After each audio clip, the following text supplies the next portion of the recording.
Bonjour à tous, bienvenue dans un nouvel épisode de LanguageCraft. Aujourd'hui, premières impressions sur Defenders of Ardania, jeu qui est sorti très récemment sur Steam, comme d'habitude c'est la démo. Et que dire commentaire après coup, parce que vraiment pendant le jeu je savais pas quoi dire. C'est-à-dire que on a qu'un tutoriel dans la démo, on a 3 missions de tutoriel, et j'étais tout le temps interrompu. En train de me dire ah oui il faut faire ça, il faut faire ceci, on pouvait pas contrôler, on pouvait rien faire pendant ce temps là, j'ai été très très frustré.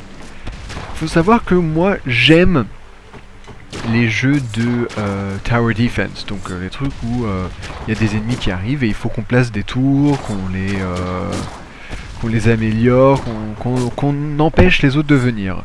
Ce jeu là en l'occurrence, non seulement on doit donc empêcher les autres d'atteindre notre château, donc vous voyez là, en haut à gauche, petite bulle bleue c'est notre vie, petite bulle rouge c'est celle de l'ennemi, parce que justement il faut qu'en plus on envoie nous aussi des gens le long du même chemin pour attaquer le château ennemi. Fort bien, moi je me suis dit tiens c'est stylé, c'est une petite variante assez sympa. Ouais, assez sympa. Il y a un sens de l'humour à peu près.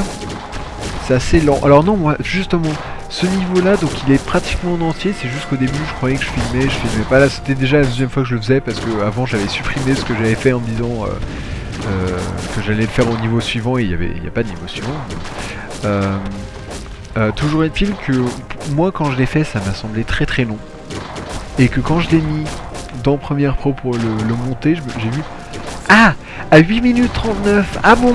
Ah d'accord, c'est normal, c'est bien, quand on joue, on se plaît, le temps passe vite, tout... Non, ça passe pas vite du tout.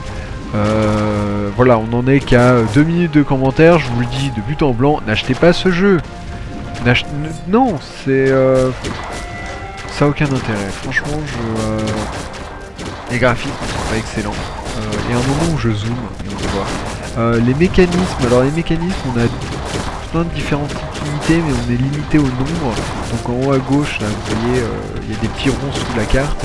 Celui à gauche, c'est le nombre d'unités auxquelles on a droit.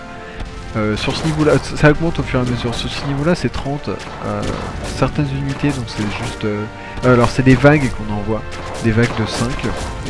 Et les unités, c'est entre 1 et 4 personnages. Donc là, vous allez voir, je spam des scouts en fait, enfin, c'est des femmes, disons des archers. Attendez, est-ce qu'on va les voir? Non, eux c'est des mecs nombreux. Bon, c'est celle qui est à droite, vous la verrez, je la spam tout le temps. Et moi je les ai spammés parce que ça va super vite, je me suis dit ouais ça va passer les défenses, bah non, ça passe pas les défenses. Vous allez voir, je vais changer l'emplacement des tours. Oui, alors l'autre truc qui est intéressant aussi, c'est que l'ennemi met aussi des tours. Ça, je me suis dit, ça c'est cool. Parce qu'on est un peu à armes égales et tout. Ouais, on est à armes égales. Mais bon, ah bah voilà, c'est là où je vends mes tours. Parce que je me dis que vraiment, ma technique, ça ne marche pas. Le problème, c'est que oui, les mecs, enfin les ennemis, ils doivent faire plein de zigzag, donc ça c'est la technique de base, hein. C'est dans ce genre de jeu, on les oblige à faire des zigzags, et le problème c'est que mes personnages aussi doivent faire ça. Donc ça posait problème parce qu'ils se faisaient dégommer, et là vous allez voir que j'ai un peu une ligne droite, et là je commence à faire des dégâts à l'ennemi. À part ça, il y a des sorts, je sais pas, pour l'instant le seul que j'avais débloqué c'était pour se soigner un petit peu. Ensuite en haut, donc je parlais des petits ronds qu'il y a sous la carte. Donc celui à gauche c'est le nombre de personnages maximum, celui au milieu c'est le nombre de tours maximum, 10, qui est pourquoi pas, admettons. Moi j'aime bien avoir des tours illimités.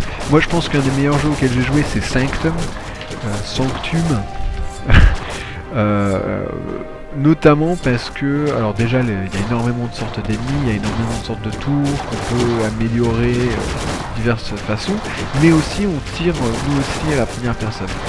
Dans ce jeu là, une chose qui me dérange par exemple au niveau des sorts, c'est qu'il n'y a qu'une seule monnaie, il y a juste de l'or, c'est tout. Pour les tours, pour les personnages, pour les sorts, il n'y a que ça. En bas à gauche par contre vous voyez x2, Donc au moins ça, c'est peut-être pour ça aussi que ça a duré que 8 minutes, parce que on peut accélérer le temps. Voilà, histoire complètement banale. C'est-à-dire qu'il y en a une, elle se tient, mais c'est vraiment le truc de base. C'est alors attendez, parce que moi je suis un roi et je dois protéger mon royaume parce qu'il y a un mec. Oui, alors comment est-ce qu'ils l'ont dit? Oui, il y a quelqu'un qui veut vraiment vous voir, il est en train de frapper à votre porte avec des béliers. Ok. Donc là on lui rend l'appareil et à la fin du niveau on le tue et en fait c'est devenu une sorte de mort-vivant, qui dit oui attention parce que vous pouvez peut-être me battre moi mais le prochain, le suivant, celui qui va venir, on pourrait pas.